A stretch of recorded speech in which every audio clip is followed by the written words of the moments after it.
So I want to welcome everyone to our third lecture of our Massive Stars lecture series. Last week we had Debatish talking about stellar structure and scaling relations, while today we will have Anni Kasikov talking about the hydrodynamics of stellar interiors. Now, some more introduction on Anni herself. Anni has both done her bachelor and her master's at the University of Tartu, where she also does her PhD at the moment. There she's supervised by Dr. Indrek Kolka and Dr. Anna Aret, where she mainly studies yellow hypergiants. Now, being mainly an observational astronomer, Anni is also an observer at the Tartu Observatory already since her bachelor's, and now in the final half or in the first half of the PhD, she's also worked with the Nordic Optical Telescope at La Palma. Now, Anni's most recent work is also about yellow hypergiants, and today we're going to have this lecture given by Anni. So then Anni can start, and after that we'll have a round of questions for those of you who are interested. So please, Anni, let's start. Yes, thank you. Hello, everyone, and thank you for the introduction. So as was already said, I am mostly an observer, so I have never actually run any stellar hydrodynamic simulations, so bear with me here a little bit. But yeah, thank you for the opportunity for me to give my best chance at explaining the process of convection. So what I'm going to talk about, first up, I'm going to start with the mixing length theory. So this is the main way that convection is usually explained, the most kind of straightforward thermodynamical approach to convection. And this is also the most common in stellar evolution codes. Then I will go over to the hydrodynamical simulations. I'll do a bit of a comparison between the two, try to cover what are the actual additional things we need to be aware of when we consider convection as movement of fluid, and what are the differences, and so on. And finally, since I'm an observer, I always like to talk about what we can actually observe. So I will cover some of the ways that we can see the convection processes in stars. Okay, starting up with mixing length theory. This was actually quite briefly discussed already in the previous lecture, so I will not go much into depth here. But yeah, mixing length theory is kind of the main way that convection is explained, and this describes the bulk movement of fluids, but it takes it in the case of considering the fluid movement as a movement of this bubble or blob or parcel, whatever a person would like to call it. I call it bubble in this lecture. So it takes the concept of the bubble and moves it in some kind of a medium. So it's a bit analogous to the way the molecular heat transfer is covered. And yeah, as I said, main concept is bubble. And we will take this bubble, we will vertically displace it in this surrounding medium, and then we will check how the properties of the bubble compare to the properties of the medium around it. And of course, as the theory's name is the mixing length theory, then the main kind of thing that it's based on is the mixing length, as in this case, the vertical length that is traveled by this convective bubble before it gets dissolved in the surrounding environment. And mixing length is usually used in most of the stellar evolution codes and also hydrodynamics codes. No, sorry, not hydrodynamics codes, but mostly in stellar evolution codes, it's the main way of convection consideration. Okay.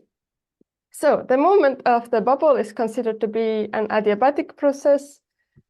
So the movement, the bubble is at a pressure equilibrium with its surroundings, but not in density equilibrium.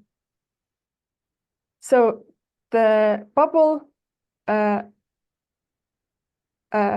we take the bubble and we move it upwards, does it continue rising or does it continue? Does it drop back down? And how do we can tell that? As we take the bubble and rise it, it expands, and we check the density of the bubble compared to the density of its surrounding environment. So in the case that the bubble is denser than the surroundings, it sinks back down, and in that case, it is considered to be stable, so convection does not happen. And if the bubble is less dense than its surrounding environment, it's considered to be unstable, and the convection process starts happening. So as it's an adiabatic process, there is no heat exchange between the environment, and we are also conserving entropy. So the bubble of gas moves fast enough that it is in pressure equilibrium, but fast enough and slowly enough that it is in pressure equilibrium. Okay, so when we take the equation from this slide, that one, and check the criterion of when does convection happen, so we apply the ideal gas equation to it. In the case that the chemical composition is constant, we get to the Schwarzschild criterion of convection.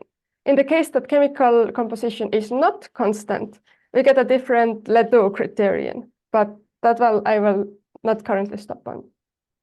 Okay, so we take this relation, we apply that it's the actual gradient in the star versus the adiabatic gradient. So in the case that the actual gradient is greater than the adiabatic gradient, we get the onset of convection.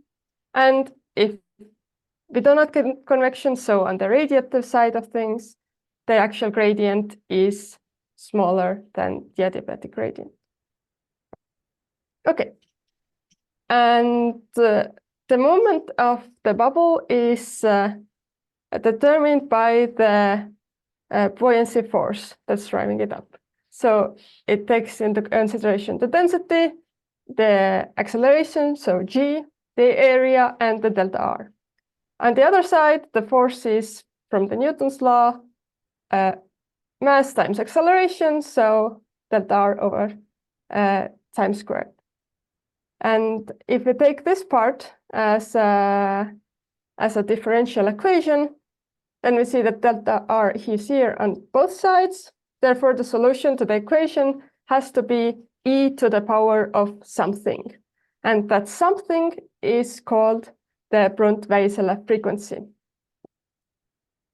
So the Brunt-Väisälä frequency is the frequency at which a vertically displaced bubble will oscillate in a stable environment. So it measures the stability of fluid to the process of convection. If the frequency squared is greater than 0, so the values are real, the fluid bubble continues moving until its density matches the surroundings, so it's moving in an oscillatory motion, generating waves. If the n squared is 0, then the fluid bubble does not move. And if the n squared is below 0, so the frequency values are imaginary, then convection happens, so the fluid keeps on rising until the frequency becomes either positive or 0, as in when it reaches a stable region. Okay, so there are two main cases when we get convection happening in stars. One of them is in stellar cores. So the energy input is too large for the radiative energy transfer to be efficient enough. For example, in the cores of massive stars, we got the CNO cycle, where the processes are quite strongly temperature dependent. This was also covered in the last lecture, sorry. And we generate a lot of energy in a very small amount of time. So we need a way to transport all that energy. In the lower mass stars, we got the proton-proton cycle, which is much more stable to temperature. So they would have radiative cores. And on the other side of things, if we move to a region in a star where the opacity is too high, then also the radiative energy transport becomes inefficient. So that's, for example, in cooler stars that have convection in the outer layers where the material is cooler, it is optically thicker, energy gets lost into space, and then convective processes are the main way of transporting energy. So here is a nice little animation of the convective cells on the solar surface. And I will stop on this. Remember this animation, I will stop on it a little bit later as well. So if we take different stars on the main sequence, in which stars do we have convection? In low mass stars are generally convective throughout. Sun-like stars have an inner radiative zone and an overlaying convective zone, as we saw in the last animation. And the more massive main sequence stars would have outer radiative zone and inner convective core. And if we get to the massive stars, we know there are like hotter and cooler massive stars. So in the case of cooler massive stars like red supergiants, AGB stars, we also start seeing convection in their outer envelopes. So here is a nice drawing comparing the two. We got a sun-like star with the convection cells here on the surface, and a giant star which also has convection to the surface. But we see that the convective cells on the surface of a giant star are much more expansive. So if the sun is covered by thousands upon thousands of these small convective cells, then a giant star can be covered by only a few, maybe a dozen of huge convective cells. So the size of the convection cell is also determined by the depth or the extent of the convective zone in the star. And turns out that when we observe the stars versus when we take the mixing length theory and just calculate how they should be, then the observed stellar cores are larger than what the mixing length theory predicts. And to remedy that, the concept of overshooting was introduced. So when a gas bubble moves through the convective zone, it has some kind of velocity. It's being accelerated through the zone. But at some point, it reaches the convective boundary. So the gradient becomes equal to the adiabatic gradient. And above that boundary is the radiative zone. But the bubble doesn't just disappear when it reaches that boundary. It continues moving and it penetrates through that boundary into the radiative zone. And as soon as it reaches the radiative zone, it starts decelerating. So that process is called the convective overshoot. In the opposite case, when we got the radiative core and the convection above it, then a bubble can instead move kind of into the core, so move it in a sense downwards. And sometimes that process is called the convective undershoot. But in this idea, we're calling all of these kinds of processes overshooting. So overshooting process is an empirical parameter. So we calibrate the amount of overshoot based on what we see in the observations. And only when we include the overshooting process, we can start getting relatively correct parameters for the stellar core mass that is inside the star. And additionally, as the overshooting moves those convective bubbles around, it adds an additional mixing inside the star. So it either brings matter from the depth of the star to the surface, or also adds additional fuel to the core. So that is new fuel, there will be much longer burning happening, and also the star's lifetime in the main sequence becomes extended thanks to that.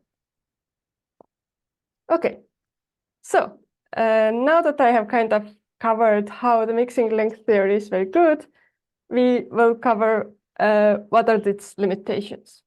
So initially, the main thing it's based on is the movement of this convective bubble. So we're considering it like a particle-like movement instead of it being a movement of a liquid or fluid. And it also, the boundary between the radiative zone and the convective zone is considered to be rather rigid. So there's this one place where the gradients become equal, right? And there is no flexibility to this boundary.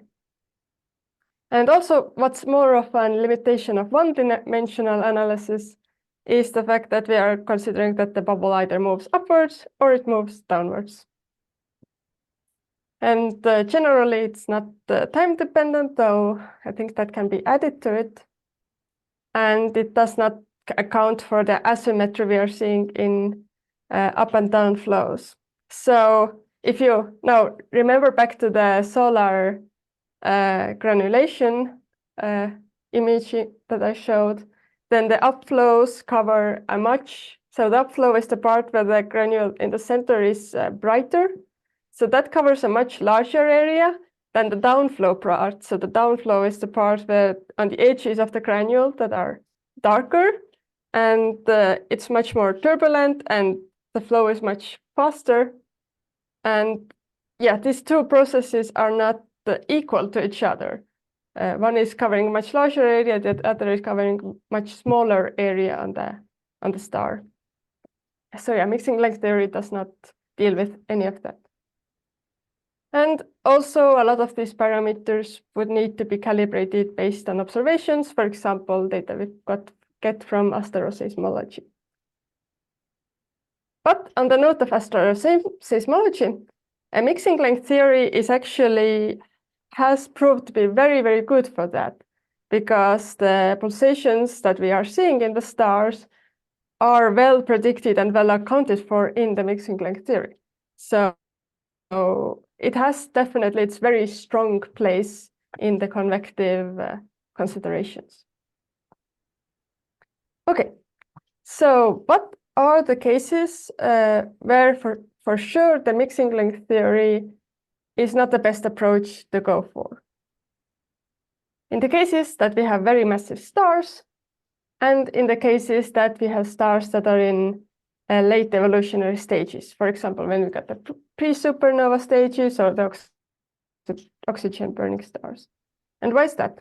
So here is a very nice figure that I took from this, I think it was a lecture course in the University of Utrecht. This is a great resource, by the way. I recommend it a lot. So in the case of more massive stars, we see that here's the sun, where the energy equation is dominated by the ideal gas. We got the density on one axis and temperature on the other one. And as we go to more massive stars, then the energy equation of the star starts to be more dominated by radiation pressure instead of gas pressure. And radiation pressure is much more susceptible to processes that consider with compression or expansion. So in that case, it takes less force to compress or expand, and the star responds more to these changes. So for example, waves are much more easily generated.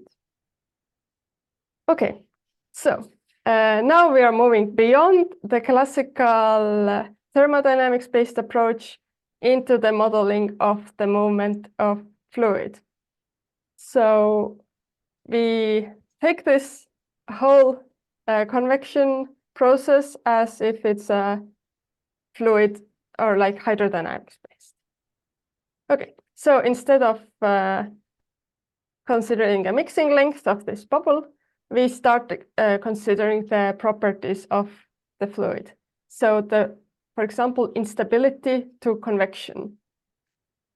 So if the fluid is a stable one, that makes vertical movements difficult. And if you make these small vertical disturbances, they get dampened and disappeared. But on the opposite side, if we have unstable fluid, then the vertical movements in it become larger and resulting in convective activity happening. And the entire process is described by mainly two different forces or concepts acting in different directions. So buoyant acceleration will be the main driving force between the fluid plume. So buoyant acceleration is the thing that is driving the process of convection, a large scale movement of the fluid, and it's kind of this driving large scale force. And on the opposite side, we got the turbulence. And the turbulence is what takes energy out of the fluid. But turbulence, instead of working on a large scale, it works more of on a smaller scale. So it makes this ordered motion of fluid into particles that move in random directions. So therefore, turbulence introduces a lot of mixing in different layers. And if we put enough energy into turbulence, then it will mix even the most stable and stratified layers, as long as you provide enough kinetic energy into this. So yeah, all in all, buoyancy is the large-scale driver of the fluid plume, and turbulence is working on small scales to take energy out, convert it into random motions. Okay, so as I already said, that the fluid is modeled as it's a rising plume, and now if we consider this fluid plume that is rising, it's being accelerated, and once again we reach the border of convection. So, but in this case we're not just overshooting some bubble, but we are basically moving one accelerated fluid flow up against a more stable or stratified layer. And as we kind of move these fluids against each other, we produce shear. So shear is the velocity difference between the two moving fluids. That describes what will happen when this rising plume reaches a stable region. So how much energy we have there determines what's going to happen. If the energy inside the shear is greater than the potential that is established by stratification, then we get mixing happening. And if the energy in the shear is less, then we get just some displacement of material, but slightly pushed on by the rising plume, but it returns back to the original position. So for the animations, I will quickly pop out of the presenter mode because they're much smoother when I'm out of it. So here I have two very nice simulations of convective processes. They are both of oxygen burning shells. On the left one is a 2D simulation, and the right one is a three-dimensional wedge. So the processes happening between the two are really quite similar. So on the left, the light yellow here is a stable stratified region, and the purple we start seeing the beginning of it here. That is the convective zone.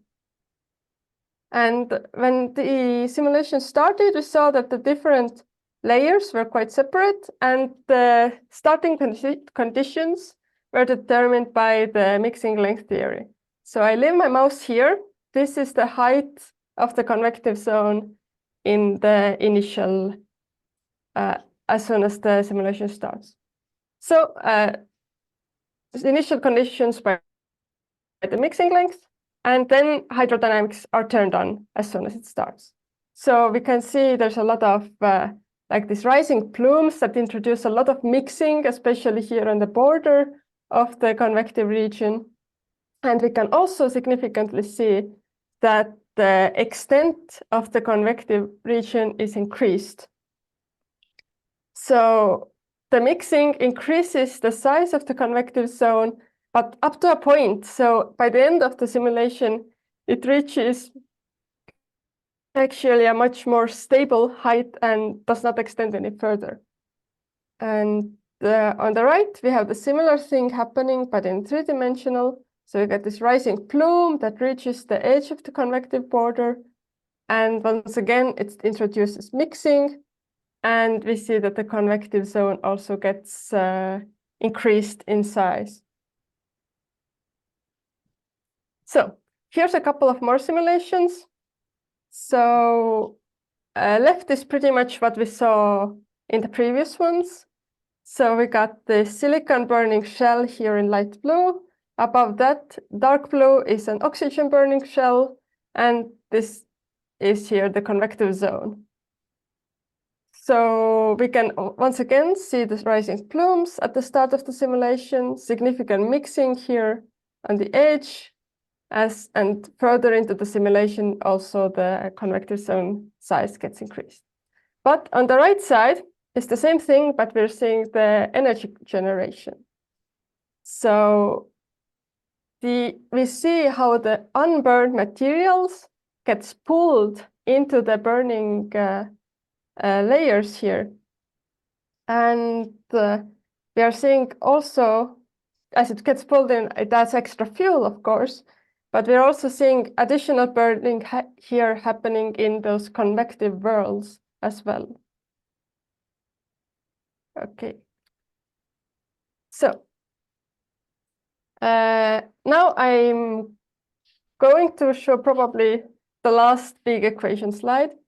So if you remember the equation of motion from last lecture, so we got the gravitational part here, the pressure part here.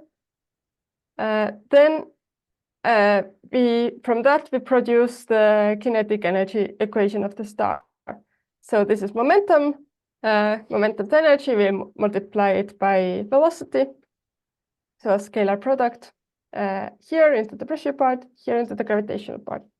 So, but on this slide, I'm not trying to show some kind of a derivation, but what I'm trying to show is the difference between what's happening in hydrodynamics and what we got in thermodynamics. So we end up with a lot of different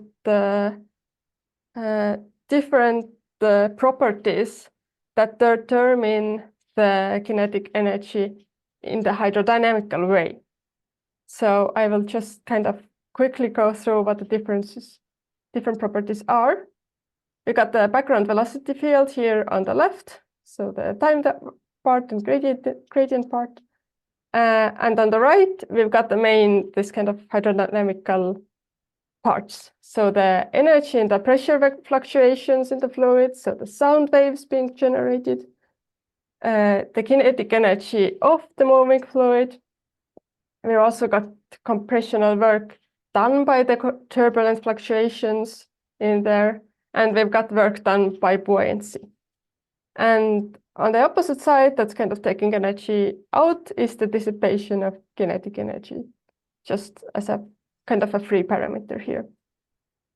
But what else I would like to draw attention to is that the brackets and the line on top mean that all of these parts are being averaged in the time direction and also in horizontal direction.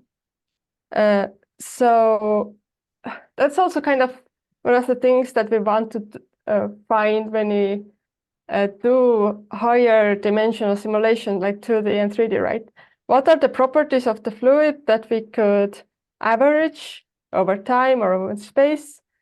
And then we take those averages back into lower dimensional simulations. So we take what we learned in 3D, which is computationally very expensive and much more complicated. But if we can find some properties we can average out, we can take that back to like 2D or 1D simulations and still use what we learned about the moving fluid, but in a much more computationally efficient and fast way.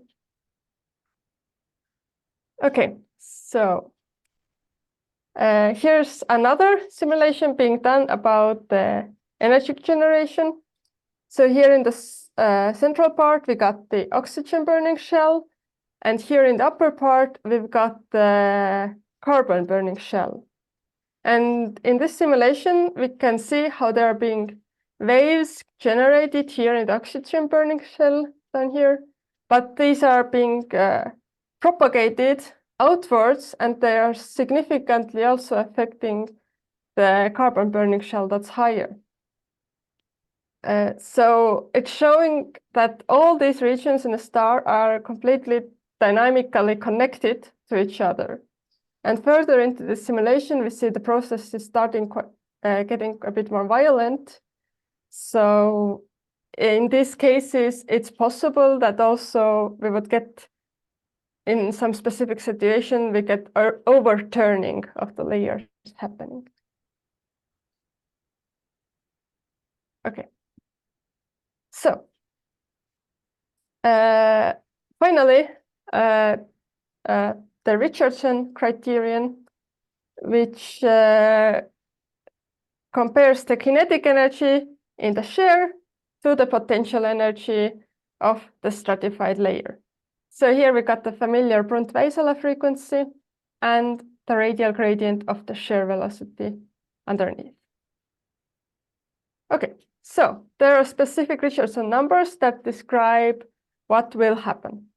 0.25 is considered to be the convective boundary region.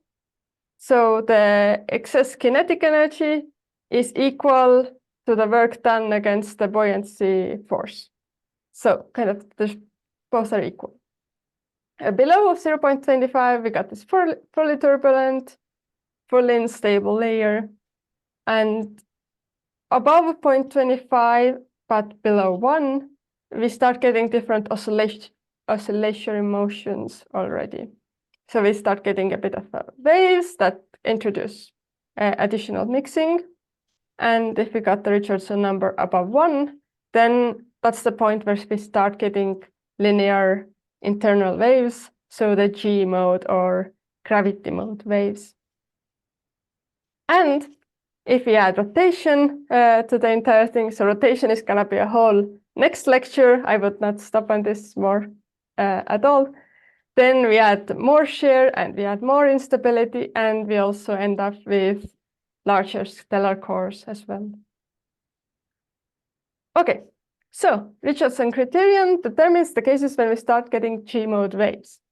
So the G-mode waves are driven by the core convection. So they start happening here on the edge of the convective zone on the boundary, and they are being propagated outwards until they reach the surface of the star. So this is the radiative part, and we can see that the waves are being propagated and appear on the surface. In this case, we got the radiative outer part, but in the cases of stars where we got convective outer regions, we will not be able to see the G-mode waves, or it would be very, very difficult to detect them because they are kind of disappear in the convection outer layers. But in the cases of the stars where we can see them, they provide a direct view into the depths of the star and give us an idea about the cores of these stars. But compared to the other type of waves, which is the P mode, so the pressure mode waves, the G mode waves, which are driven by gravity mode, so they're the force they're related to is the buoyancy force. These are appearing as low frequency variability, much more difficult to detect than the P mode waves. Okay, and another way where we can see the convection, but we're looking fully at the surface of the star, is interferometry. So interferometry gives us a way to kind of see the surfaces of other stars. And in this case, it was done for our Doradus. And the team observed the star for several weeks, and they found that the structures on the surface vary over time and already over a very few weeks. And interferometry reveals these granules that are considered to be this separate convective zones, although the larger ones could be a superposition of several. And yeah, what we're seeing on the surface is then the shocks generated by the convection that appear in the stellar photosphere. But in this case, the observations were done with ALMA, so they were not hindered by dust that we got in infrared. So they were really able to see what is happening on the surface of the stars. Another way how we can probe into the insides of the star and kind of get an idea of the processes happening there is by looking at apsidal motion. So if we got a binary star, in this case, the animation is about the star and the planet, but yeah, we got a similar process happening for a binary star. The point of their closest approach is called the periastron. The point of their furthest is called the apastron. And those 2 points are called the apsides. So as the name tells us, we got variability in the apsides or motion of the apsides. And what we actually get is the precession of the binary orbital axis. So as we got a binary star, they are affecting each other by tidal forces. And as both of the stars are not like point objects, but they have a specific, they have a size to them, then the tidal forces are also causing them to be slightly lopsided, and they're causing the star's orbit to vary a little bit over time. And that apsidal motion can be measured, and turns out that it is directly related to the properties or the density gradient inside the stars. So the way that the mass is distributed throughout the binary stars. And yeah, that's one of the most unique ways we can actually kind of see inside the stars, to see the mass distribution inside them. And finishing up with the final parameters that are probably the most common ones that are being detected in stars is the radial velocity and the temperature, effective temperature, so the surface temperature. And in this case, they observed the star over a longer period of time and recorded the temperature and radial velocity across the surface at several different time moments. So they draw this kind of hysteresis loops for these stars. So the loops are going counterclockwise. So as I kind of walk you through it. So first up, as we start, let's look at the lower plot here. We got the star that has this kind of warmer regions on the stellar surface, brighter regions. And these regions start brightening.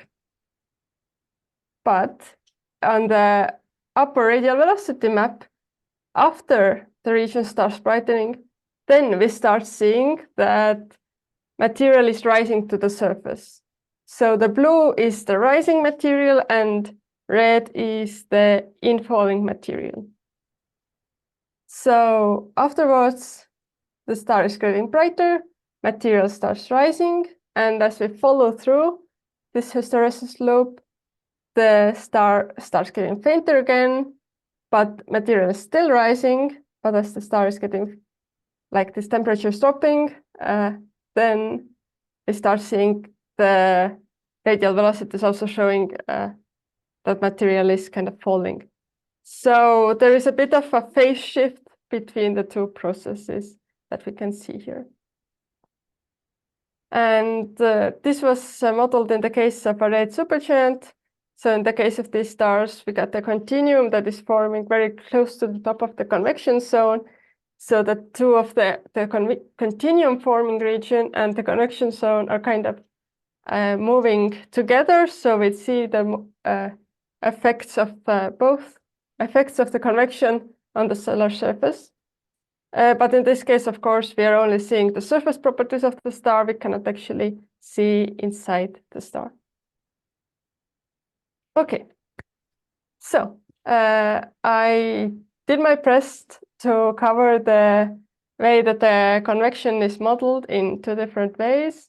One is the basic thermodynamic way that is generally, I think, the main way that's taught in the theoretical astrophysics courses.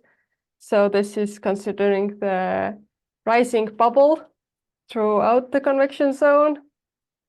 And the other way is the much more computationally expensive and difficult way. So this is the hydrodynamic way of considering convection. So we actually add the physical properties to the moving fluid and we see what is happening to the fluid when it reaches stable layers, or yeah, how the different processes affect. And on the observational side, most of the properties that we detect are related to the surface properties of the star, except in the rare cases where we got the CG mode waves, or then we got a binary and we detect the apsidal motion happening. And also interferometry, which I always like to point out because I really enjoy interferometry because it allows us to actually see the surfaces of other stars, which I think it is amazing. And that's it for me. Thank you. All right.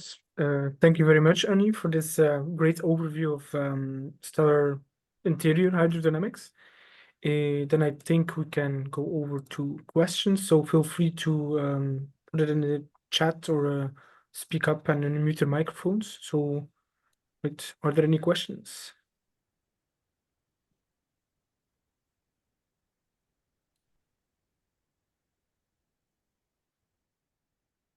I see Gloria has raised a hand, so please go ahead.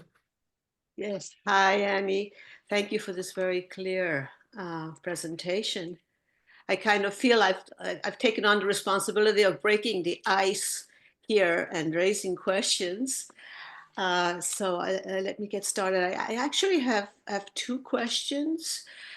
So the first one is very at the beginning of your talk. You said there are two conditions under which convection is triggered.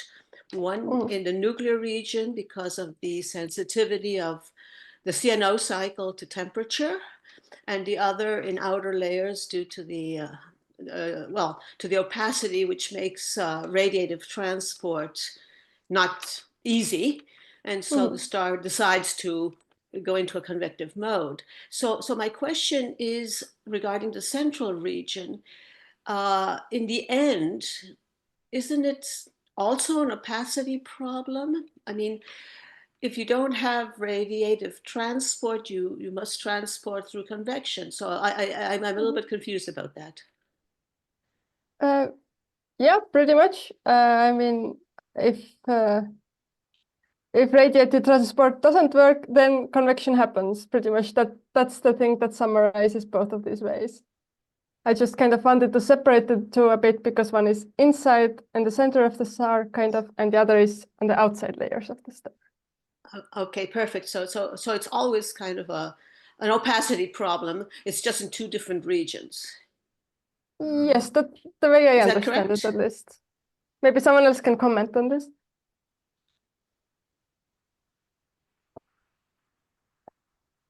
Okay, nobody else. Okay, so I guess my perception there is okay. I don't want to teach my students something that's not correct. So just let me give a comment on this. That's Joe here. Do you hear me? Yes. Okay, good. So basically, of course, you can always break anything down to the question whether it is a radiative opacity project effect or not. But I mean, I think what Anni wanted to tell us is the question, why now in a low mass star compared to a high mass star, there is in the one case convection in the core and in the other not. And I think this will be not answered by this very, how to say, by this question about the opacities. I guess it's really in this case the environment because the high temperature dependence in the massive star core due to the CNO cycle, and when you have other cycles, the high temperature gradient situation favors basically the development of convection. Whereas in the PP cycle, you are much less temperature dependent, and so you can get away from this convection. Okay, thank you.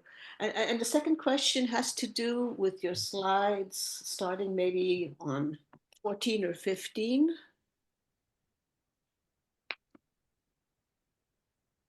This one? Yeah, The maybe the animation. next one. The next one. Okay, yes, here. So you very nicely described that as you have material flowing, you get shear. Yeah. And if you get shear, you get the mixing. But what's very interesting in this plot that the simulation that you're showing is on the right-hand side, you have a bar that tells you net energy generation. Okay, and so you said you have shear and you have energy generation, but I think these rates of energy generation, 10 to the 13 ergs per grams per second, is something that's relatively large. And so my question has always been, well, there's two questions actually. The first question is that in order to get the energy generation rate, you need a viscosity parameter. And the viscosity parameter, I have not been able to find anybody who can tell me exactly how you calculate the viscosity or what the viscosity number is. And so this is also kind of a fudge factor as far as I've been able to find. Maybe this has changed over time. And the other question is that if you have that amount of energy generation, where you've got to be able to see that energy generation. That energy generation must be heating the gas, and therefore the gas must be hotter than what you would calculate without taking it into account. Or is this energy generation taken into account? I realize this is probably not your area, and you probably don't have all the answers, but maybe somebody out there has the answers, and if not, I think it's a topic that's worth looking into. Yeah, I'm afraid I might really, yes. So I have to say that since I have not run any convection simulation, anything I say is completely pure speculation, so I'd rather not. I'm sure there's someone else that is very much more capable of answering this. I can actually speak to this a bit. I have worked on these kinds of simulations. The energy generation that you're seeing here is almost entirely nuclear burning or neutrino cooling. So this is not energy generation from, if I'm understanding your question, the process of actually damping the motion. That is included in a calculation like this, but it's extremely small compared to the nuclear energy generation in, for example, oxygen burning like we're seeing here. Okay, so maybe I'm not understanding the size, the dimensions of that we're looking at here, because we're looking at something that has a total dimension of, what's this? It's in mass fraction. So the red and yellow is. So you're telling me that the red and yellow are really nuclear generation areas? Yes. Oh, okay. Okay. So I misunderstood the plot. I'm sorry. Thank you. Yeah, we're looking at the silicon and oxygen burning shells in a massive star. Correct. Okay. Thank you. Thank you. That clears the whole thing up. Thank you.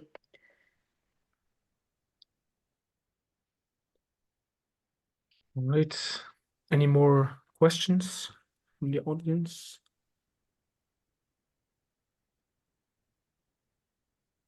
Not directly, then I can ask mine. Right. So one thing was about the Ardo radius stars. At one of the later slides, I think you showed this interferometry. Yes, this one exactly. Slide 20. Here that these very large stars have this don't know, a few dozen convection bubbles over their surface with a timescale of about weeks that they form these structures. Now you said that in the beginning that for the larger your convection zone, I think if I remember this correctly, the larger your convection zone, the larger your bubbles are, right? Yes. Is it the same with this timescales as well? The larger they are, these bubbles are probably also existing So- longer, or So the variation of the structures on the surface might not be actually the bubble stop disappearing or stopping existence. It might also be that the star or the layers are rotating. So we are seeing the same convection bubbles, but at slightly different angles. So I'm not sure that they are just start up and disappear in just a few weeks, although, yeah, that seems, in that scale of these massive stars, that seems a bit more unlikely of a process rather than me seeing them a bit maybe move across the surface or the star itself rotating. And therefore the bubbles seem to be varying. No, it's okay. Right. If there's no more questions, So Roel, wait. I want to give 2 or 3 comments. okay, go ahead. So Anni, this was really a very nice talk. And what I really liked is that you have concentrated on the massive stars, particularly also with your examples and so on. But maybe one should also here just at the very end a bit give some comments about the low mass stars, particularly since we are heated by one. So I think the begin of the theoretical simulations of convection were very much driven by the neighborhood of our sun and that we could observe it. So that's also, of course, one possibility of observation, because you said you are always interested in observations, and you have shown actually one of those theoretical simulations of the solar surface. Unfortunately, as long as I have not fallen asleep, you did not show the observed ones. Did you show also the observed ones? Because you cannot see the difference. The one in the beginning that I showed was from the Solar telescope. So it's an actual. Okay. And have you here the corresponding theoretical simulation then? But this you have not shown, yeah? No. Okay, good. I can just simply tell you it looks exactly the same. So this is also, of course, a certain proof that the theory is quite well understood, particularly with respect to this difference which you pointed out about the bright upwards flowing regimes and the dark downwards flowing regimes. And so that was my comment, that one should also look at the sun. And when one is particularly interested in these cooler stars and in the outer zones of convection, then of course one has also, and this was not mentioned in your talk because it was about massive stars, but you have also to consider radiative transfer. And indeed, radiative transfer was a basic stumble stone in the beginning of theoretical convection, because one needs the heating and the cooling by all these millions of line processes. And of course, one cannot do this in hydrodynamics. And so some approximate method have been invented by the people who did these kinds of calculations. So this was my second comment. Don't forget about the radiative transfer when you are interested in the cooler star convection. And finally, now something which is important both for cooler and higher mass stars, and particularly those of you here at the in this lecture who wants to use one of the stellar evolution codes have to live with this. And so maybe, Anni, this you might be able to explain. Namely, I was missing one specific thing now, this which is called semi-convection. Have you come across the semi-convection in your preparation? It seems not from the face. No. Okay. I have to admit that no, I did not. So one of these million parameters, particularly which you have to deal in MESA or in all these other courses is semi-convection. And what is semi-convection? As you have told us, Anni, there are two kinds of stability criteria, namely the Schwarzschild one and the Ledoux one. And the Ledoux one is usually used when you have a gradient in the mean molecular weight. But now there can be a situation where the flow is stable with respect to one of those criteria and unstable with respect to the other. I forgot in which way it was. So, but this is so that the reality is in between, let's say, in between the Schwarzschild and the Ledoux criterion. And this situation is then called as semi-convection, or the consequences of this. And there are a lot of approximations what you need to consider. And I warn everybody of you here that when you want to do a massive star evolution, please keep an eye on the semi-convection, because it can completely influence your simulations. So that were my 3 comments. Thanks a lot. All right, thank you, Jörg. Are there any more last minute questions, comments, anything from the audience? Because if not, I think then thank you, Anni, again for your great overview. Thank the audience as well for attending.